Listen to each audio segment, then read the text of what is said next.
Welcome to another In Wheel Time podcast, a 30-minute mini version of the In Wheel Time car show that airs live every Saturday morning, 8 to 11 a.m. Central Channel.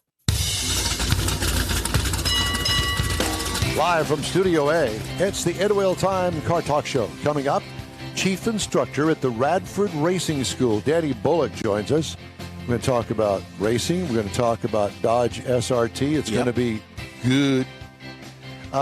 Konrad's going to have the In-Wheel Time Car Clinic. What are we talking about today? Cold air intakes. Cold air intakes. And I'll bring you this week's automotive news. Howdy, along with David Ainsley, filling in for the COVID-infested Mike Mars. Infested. We have King Konrad DeLong. We always need more Jeff Zekin. I'm Don Armstrong. Thanks for joining us today.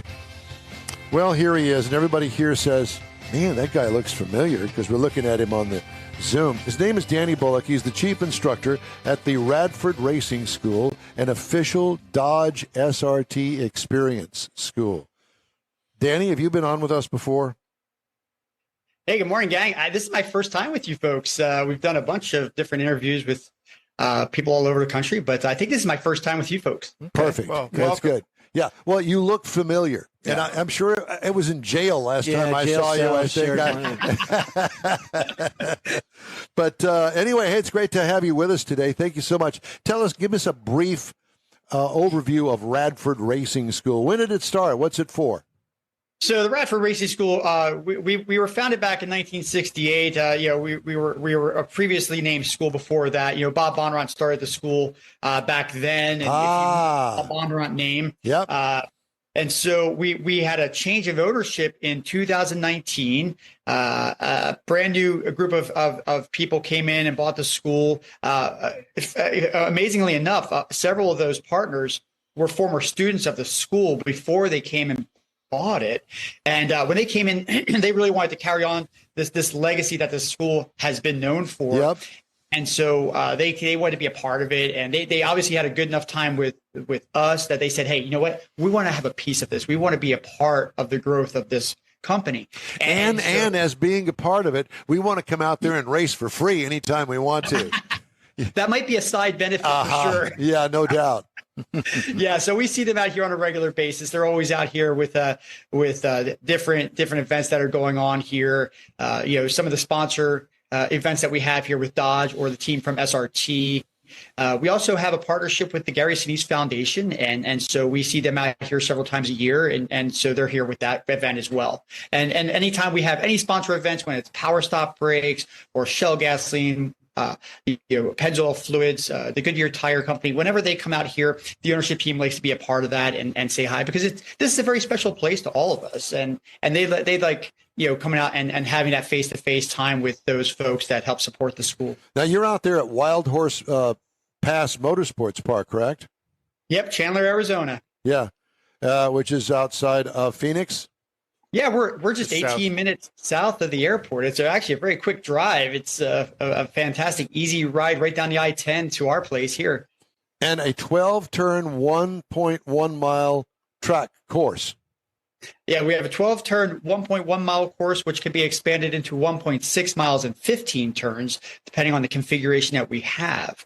And so we've done a lot of improvements on that track. In June of 2020, while things were kind of on that shutdown area, they said, hey, you know what? This would be a great time to do some good improvements. So we went and demolished the track and repaved it, did a bunch of improvements there.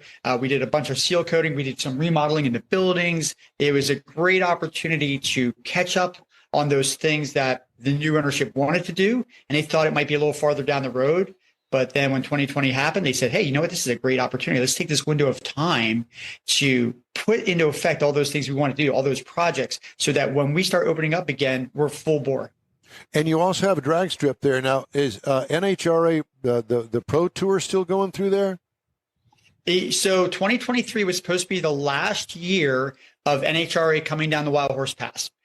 That may or may not change. We are working on that right now as we speak, and there's nothing in concrete just yet. But we've been talking with them, and they want to put something on the calendar. So I think it's going to happen. I just can't say for sure. Yeah. Well, we're keeping our fingers crossed because I know that Phoenix, that track out there. It was always on the circuit early on in the season, and there's testing out there all the time. I mean, it's a very active place. If you're into any kind of motorsports, that's the place. Yep. Okay, so let's talk about the connection with Dodge and SRT. Yes. So we started our relationship with the team from SRT back in 2016.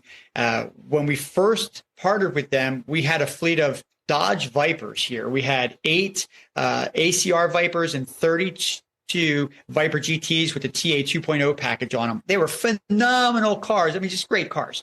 And then we also, alongside of them, we had the Hellcat Challenger, the Hellcat Charger. We had a whole fleet of different SRT vehicles that we could utilize here at the school.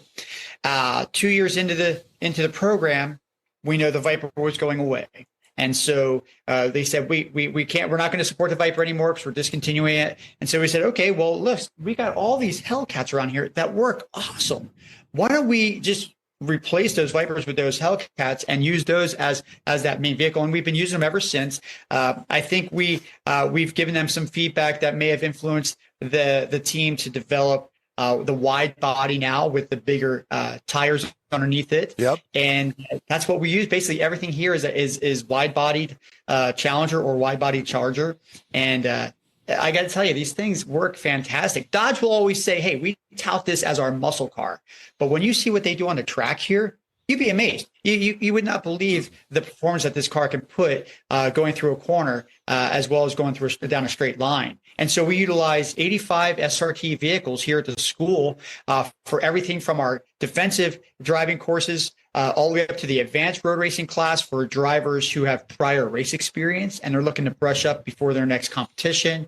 And then also I'll use those vehicles on the drag strip. We have 5 of the original 2018 Dodge SRT Demons. We've got some new Dodge Demon 170s on order. And when they come here, we're going to be promoting a new class for that car and for the owners of that vehicle.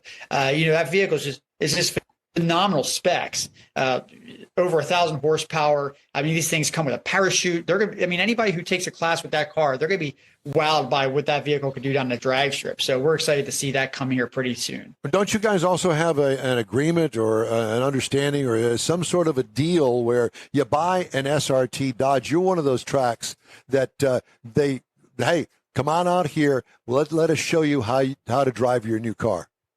Absolutely. So the partnership with SRT, the whole purpose behind it for them is that they want drivers to have a little bit more wherewithal and car control knowledge before they start driving these cars on the streets and getting themselves in trouble, right? Because there's so much horsepower, so much torque. And so if you buy an SRT branded vehicle from Dodge, it automatically comes with a free 1-day SRT owners experience program that's already part of the sale. So you buy the car and then you go through a little ownership verification process. Once that's done, we can put you on the calendar, and we have these programs 1 to 2 times a month. And it's a fantastic program. It's kind of a mix of inciting more enthusiasm for the SRT brand and giving you good, safe car driving skills for when you're out there trying to survive on the streets.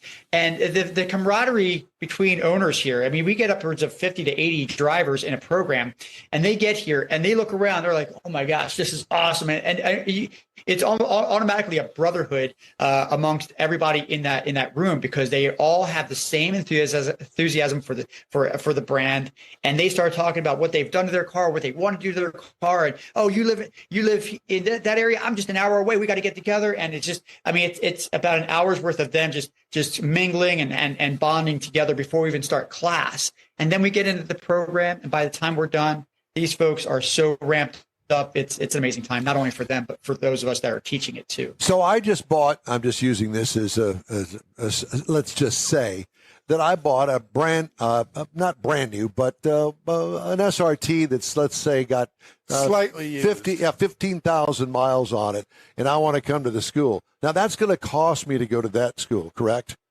Yeah, it's going to cost you if the original owner did not take advantage of the program. You have to be the owner. You have to be the original owner to do that. So yeah, if you're a second owner, you'll have to pay for the program. How much does that cost? It's $14.99 for the day. $1,500 for the school for the day. Boy, that's chump change for not me. bad. Yeah, I mean, I'd save up my money for a year to do that. Some of your instructors are professional drivers, correct? Yes, a lot of us either formerly raced or we are currently racing right now. I've got a few of them that are racing right now in the Road Racing Series SRO, and one of them was running in IMSA for a while. A couple of us ran together in the Grand Am Series years ago. That's where I ran my pro series, was Grand Am back in the day, and I also used to road race motorcycles in the Championship Cup Series. For 5 years, a phenomenal time there. Everybody here, all the instructors have some kind of race experience, and that's really what helps mold them into it's one piece that helps make them a good instructor. I want to know about some sort of a go-kart. Do you have a go-kart track there? Yes, yeah, we've got. You said that like, yes, we do. It's a 0.9 mile little road course for karts, and we have some really cool, they're gas go-karts. They're one speed. They're awesome for like the group programs because you can get a bunch of people in. It's just a gas pedal and a brake. We pull start these things and people go out and start driving. And we're also looking at expanding that kart program to have some purpose-built race karts like a shifter kart or something similar. If you've never driven a shifter kart, these things have a 125cc two-stroke dirt bike engine basically attached to the back axle, and it also comes with that 6-speed transmission that comes on that dirt bike. These things are capable of going from 0 to 100 miles an hour in about 6 seconds, and we are looking at possibly bringing those down here again. We used to have them a long time ago, and we're now developing plans to see if we can get them out here again. That is so much fun. All right, so I've got a 16-year-old daughter. I want to put her in a driving school. I don't know what to do. They've got some around here, but I've heard of Radford / Bondurant, and we've got, Aunt Mary that lives out there in Phoenix. We're going to come visit her. Do you have something for the 16-year-old and learn how to drive? We absolutely do. If you have a driver who's newer to being behind the wheel, we have a 1, 2, or 3-day advanced teen driving course. Now, we call it the advanced teen driving course because we don't teach them how to drive. We teach them how to drive better. We want them to have a little bit of wheel time before they get here to the class because we want them to have good wherewithal with the vehicle. Right. And then what we do is we give them these survival skills that you would look at. If you came and watched the class for even just a couple hours, you go, my gosh, why didn't they teach us this when we first got our licenses? This should be mandatory. And so we teach them evasive maneuvers, how to avoid an accident that happens in front of them. We teach them basic vision skills, which you would think, well, what's big about vision? Most people don't look far enough ahead. So it's one of those big foundations that we start with. We also get every teen class into the skid car, the most valuable vehicle we've got here to teach with. And when you get in that car, what we are able to do is we have these hydraulic rams on these. They kind of look like training wheels. I've seen it. Yes. Wow. Yes. And so you can raise the back end or the front end up to reduce the grip and make it feel like they're driving on snow or ice. And they learn that very quickly. It's such a phenomenal teaching tool. And, Jeff's got a granddaughter that just started driving this past year, and she drives grandma's car. She doesn't have a car of her own yet, but she's getting there. I'm thinking, okay, well, now here is a real Christmas present. Absolutely. This is the best thing you could do for your child who's driving or grandchild that's driving. You get them something like this as a birthday gift or a Christmas gift. And believe me, it is not like any other driving school you would think of. When teens think of going to driving school, they think, oh, I'm going to be in a classroom with a teacher in front of me the whole day. And when we see them here, we come in the morning and their heads are slumped in their arms going, oh boy, this will be boring. And when we're out of that classroom after about a half hour of talking and we go out and start driving and their eyes just light up and they're like, wow, I never knew about this. This is so much fun. What do we do next? And the excitement just ramps up from there. It's very satisfying actually to see it because that means they're into it. And what we all as driving enthusiasts want is we want the next generation to be enthusiastic about driving too. My daughter is I've got 3 daughters. One's 21 now, and at first she wasn't really that much into driving. We did some kart racing a little bit in the beginning when she was a young teenager, and then when it came to getting her license, she didn't seem into it too much. And then when she finally did get it, all she wanted to do was drive. That's all she wanted to do. Oh, you need something from the store? I'll get it, Mom. And so now she is an enthusiast. And I think we all try to garner that on our kids and hopefully keep this love of automobiles and driving alive. So is there an age limit? We asked that. Yeah, we asked that they are at least 16 years old and have had some driving experience for at least 6 months on the road. Now, I have seen us take drivers that were a little younger, maybe didn't have as much seat time, or maybe didn't have their license for as long, or maybe they had their permit. And so, but they've grown up driving trucks on the farm. They drove side-by-sides or quads. And we look at that and say, hey, look, it looks like this driver, they already kind of know how to handle a vehicle a little bit. We can still take them on as well, but we definitely want them to have some seat time under their belt first. Yeah. Could you also offer counseling for Don's older daughters who didn't realize they had a 16-year-old sister? Hey. Yeah. I don't know if I can contribute to that or not. Yeah, exactly. Well, you don't have to. It's all right. I've already been relegated to the back seat anyway, so no worries there. All right. So where do we find out all of the things that Radford Racing School has got to offer? You can go online to www.radfordracingschool.com. We're also on Instagram. We're on Facebook, Radford Racing School. You can find us everywhere online. And if you're in the area, stop down and see us. We're right down the street, right just 18 minutes out of town, downtown Phoenix. So if you find yourself visiting the Phoenix area or have some family, stop on down here. We're at Wild Horse Pass Boulevard. It's called gate number 3. There's 4 gates to the race facility. We're down gate number 3. You'll come down and see all the Chargers and Challengers all brightly colored, and you'll know you're in the right spot. Well, let me just say this. I know that the Bob Bondurant School is no more, but it really is, because he was the one that really started this. And I remember back years and years and years ago, the Bob Bondurant School of Driving or Racing, whatever it was. But that's the one name that stands out to me. And, there's got to be a sense of pride that this is the new version of that, because he was the guy that really brought it all together. The evolution of it. Yeah. You're absolutely right. We're all very proud to be here and be working for the Radford Racing School. A lot of us started our careers under Bob. I took my first racing lesson with Bob when I was 14 years old, and then I came out to Phoenix to start working for him about a dozen years later. And I've now been at the school a little over 25 years. Wow. Well, congratulations to you. It looks like a ton of fun, great information, and a good vacation, that's for sure. You bet. Absolutely. Come on out and see us, gang. We'll see you soon. Danny, thanks again. We'll talk to you again soon. Danny Bullock, Chief Instructor at Radford Racing School, official Dodge SRT experience kind of school. All right, let's move on, get to Konrad's Car Clinic now, shall we? So, we're going to talk today about cold air intakes. We've been talking about engines as air pumps and how they work. Many of factory production cars had cold air intakes. One of the original ones was this one, which was on the Z11 409 in the Chevy Impala. She's real fine, my 409. Yeah. Well, they actually pulled the cold air from the base of the windshield, the cowl intake, and that's a factory air intake on that. So, and then the evolution of it as it went through years, that one was 63. Here's a 66. Cold air intake, and those big tubes that are coming out of the side, that's on an Oldsmobile W30. Of course it is. Tri-power, that's got 3 2-barrel carburetors. Nice. And those big tubes actually went to scoops that were mounted under the front bumper, and that's what brought the cold air in.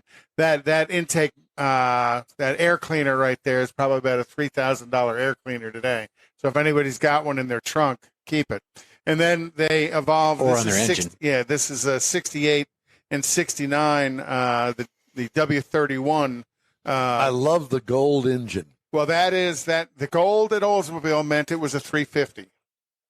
Oldsmobile 455s were blue, the 425s were red, and the 400 was a bronze color. So when you pop the hood of an Oldsmobile, if the engine's still the original color, visually you should be able to tell what size engine is in it. Interesting. And then they went from that in 68 and 69, and in 70, they offered this. Now, this is what fits underneath those two big snorkel hood scoops. And if you look right in the center of that, there's kind of like a little butterfly flap that has a vacuum hose going to it. When the engine would go wide open throttle, that vacuum hose would lose its vacuum, and that flap would open up and would allow the hood scoops to ram air into the intake manifold. Pretty cool operation. And that's what's on my Rally 350. And then Pontiac also did it with their Ram Air 3 and Ram Air 4s through the hood scoops that dumped right into the intake manifold. But it wasn't just the performance cars. Even some of the everyday stuff would have cold air intakes on them from the factory. This next one is off of a Chevrolet pickup truck from the 90s. And instead of going to the cowl of the windshield, they just collected air from behind the headlight out of the fender area because they didn't want that hot air in the engine compartment to get into the engine. They wanted to kind of keep some colder air coming in. And then in the early 2000s, they changed to this kind of an intake manifold. Now, this still what the hell is that? Well, this still looks like some sort of a gun. Yeah, well, it's still dumped over to the a port in the fender to draw the air in. But you see all those weird little tubes and chambers. Those weird little tubes and chambers were designed to to eliminate the harmonic noise, the droning noise that could be created by an air intake tube. We were talking off the air before about how when we were kids, you just flip the air cleaner on your carburetor and you'd hear that noise. Well, manufacturers didn't want that noise. So they put all these extra tubes and chambers. We want the noise to kind of counterphase that noise, right? And then you talked about your Corvette. Next one is an airbox that again takes air from the fender and dumps it into a cold air box. That's an aftermarket airbox. And then the Corvette would pull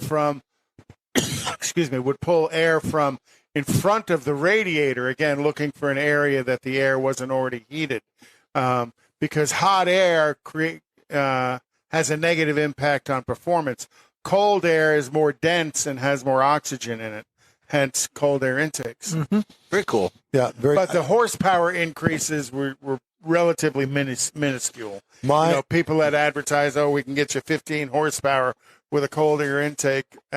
Put it on a dyno. I don't think that I always had a fascination and love for the look of the cowl induction from Chevrolet with the little flap up on the hood. Well, and that's like I showed you on the Oldsmobile, that little flap is under the hood.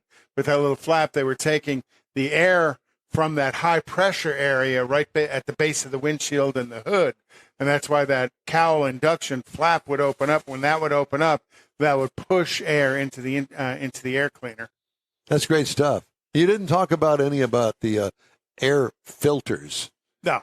And the K&N, I've discovered, has less restriction than, say, for instance, a Fram filter that you would get at Walmart. Yeah, and that's I'll do that next week. That measures the micron of what allows the air to go through. The problem with that is the larger the micron, the more debris can get through. Yeah, so the way K&N gets around it is their filters have an oil on them. But we'll talk about that next week. Okay, let's do it next week. One thing that I did want to mention before we go to break, an EV adoption increase. As EV adoption increases, J.D. Power says industry leaders should be concerned. Satisfaction with public charging during the first half of the year fell to its lowest level recorded in J.D. Power studies. And as electric vehicle adoption increases, industry leaders should be concerned, according to the research firm. Most consumers who are reluctant to buy an EV worry that public chargers are not available. Poor charger performance could be another hindrance, according to Brent Gruber, Executive Director of the EV practice at J.D. Power. Automakers and public charging stakeholders such as network operators and charger manufacturers should improve the charging experience before it becomes a runaway train, according to Gruber. And he was speaking with Automotive News. Charging satisfaction at both Level 2 chargers and Level 3 chargers declined in nearly every category of the 2023 U.S. Electric Vehicle Experience Public Charging Study released Wednesday. Satisfaction with Level 2 declined an average of 617 points on a 1,000-point scale, 16 points lower than a year ago. Level 3 chargers sunk 20 points to an average of 654. Tesla was the only company to score above average. Study was fielded in collaboration with PlugShare, an EV driver app maker and research firm. More than 15,000 owners of battery electric vehicles and plug-in hybrid electric vehicles participated from January through June of this year. PlugShare, isn't that where Joe Biden went to get more hair? That's good. I like that. Plugs. I got it. PlugShare. We should have thought of that. Jeff. Just saying. Well, you too, Konrad. Look at you. I know. You got just a few wisps left. The Grass. The front is catching up with the back. Grass does not grow on busy streets. David, are you listening to this down here? Listen to him. Look at him. Full head of hair. Where's your hair? You got room to talk. Well, at least I've got some. Hey, quick break now. From the side over the middle. You're on the In-Wheel Time Car Talk Show. We'll wrap up today's show right after this. The original group of Loopy Tortilla restaurants will have you telling your family and friends just what the original recipes mean when it comes to the best fajitas in Southeast Texas. Founder Stan Holt invites you to visit the original Loopy Tortilla near I-10 and Highway 6. Here's the original house that inspired the design of all the rest and the original charm that helped make Loopy Tortilla the go-to destination for Houston Tex-Mex. Speaking of original, nothing can compete with the original lime pepper marinade that everyone will agree makes Loopy Tortilla award-winning beef fajitas the best anywhere. Loopy Tortilla Katy is another location that gives you the same quality and service Houstonians have come to expect at Loopy's. It's located just off I-10 and the Grand Parkway at Kingsland Boulevard in Katy. Find yourself in Aggie Land? Head to the Loopy Tortilla in College Station, located just around the corner from Kyle Field. It's a great place to enjoy those famous frozen margaritas before or after the game. Headed east to Louisiana, stop in at the Loopy Tortilla in Beaumont. It too's on I-10. You can't miss it. The original group of Loopy Tortilla restaurants invites you in for the best Tex-Mex anywhere. You own a car you love. Well, why not let Gulf Coast Auto Shield protect it? Houstonian John Gray invites you to his state-of-the-art facility to introduce you to his specialist team of auto enthusiasts. We promise you'll be impressed. Whether you're looking to massage your original paint to a like-new appearance, apply a ceramic coating, install a paint protection film, nano-ceramic window tint, or new windshield protection called ExoShield, Gulf Coast Auto Shield is where Houston's car people go. Curbed your wheels? Instead of buying new, why not have them repaired? How about a professionally installed radar detector? Gulf Coast Auto Shield does that too. Get a peek inside the shop and look at the services offered by getting online and heading to gcautoshield.com. Better yet, stop by their facility at 11275 South Sam Houston Tollway, just south of the Southwest Freeway, and get a personal tour. Gulf Coast Auto Shield is your place to go for all things exterior. Call them today, 832-930-5655 or gcautoshield.com. The award-winning In-Wheel Time Car Talk Show is available on the most popular podcast channels out there in 30-minute episodes. We realize our 3-hour live show can be difficult to catch in its entirety, so now you can listen every day to a convenient, fresh 30-minute episode. Check us out on Apple Podcasts, Spotify, Google Podcasts, Amazon Music, and Audible, along with a dozen more. In-Wheel Time has the most informative automotive guest interviews and new car reviews, along with popular features including Konrad's Car Clinic and This Week in Auto History, along with automotive news headlines. Our live broadcast airs every Saturday, 8 to 11 Central on InWheelTime.com, the iHeart app, and on YouTube. Be sure to say hello when we're broadcasting from the Tailpipes and Tacos Cruise In, Autorama, and the Houston Auto Show, among others. Now, it's easier than ever to hear about all things automotive all week long. You're invited to join fellow car enthusiasts in becoming part of the ever-growing In-Wheel Time Car Talk family. Don't forget those 30-minute podcast episodes on your favorite podcast channel. That's the checkered flag for this week's In-Wheel Time Car Talk Show. When you're online, follow us on Facebook if you would. Give us a like, tell your friends about us, and share our junk if you would, please. We promise to keep you posted on all things automotive all week long, including new car reviews, upcoming events, cruise-ins, racing events, car, truck, SUV goodies, all of that and more. We promise, though, not to load up your feed. Hey, you can find us, the In Wheel Time Car Talk Show, 24/7 on the iHeartRadio app, and our live stream, our video stream on Facebook, YouTube, and on InWheelTime.com. Every Saturday, 8 to 11 o'clock Central Time. Daily 30-minute podcasts available on your podcast channel that you use. The In Wheel Time Chief Engineer is David Ainsley. Our Marketing Advertising Advisor and Video Technical Director is We Need More, Jeff Zekin. For Booking Agent and Zoom Master, Mike Mars. Mr. Know-It-All, his royalty, King Konrad DeLong. I'm Don Armstrong. Please join us for our next show, another award-winning production of the In Wheel Time Car Talk Show, Saturday, August 26th, 2023, on all of our In Wheel Time Car Talk outlets right here on the Smoke and Mirrors Network, 8 to 11 a.m. Central Time. Have a great weekend. Stay cool, and we'll see you then.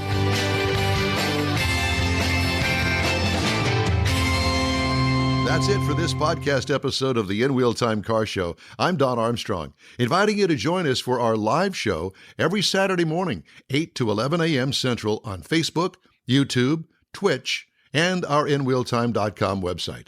Podcasts are available on Apple Podcasts, Spotify, Stitcher, iHeart Podcast, Podcast Addict, TuneIn, Pandora, and Amazon Music. Keep listening, and we'll see you soon.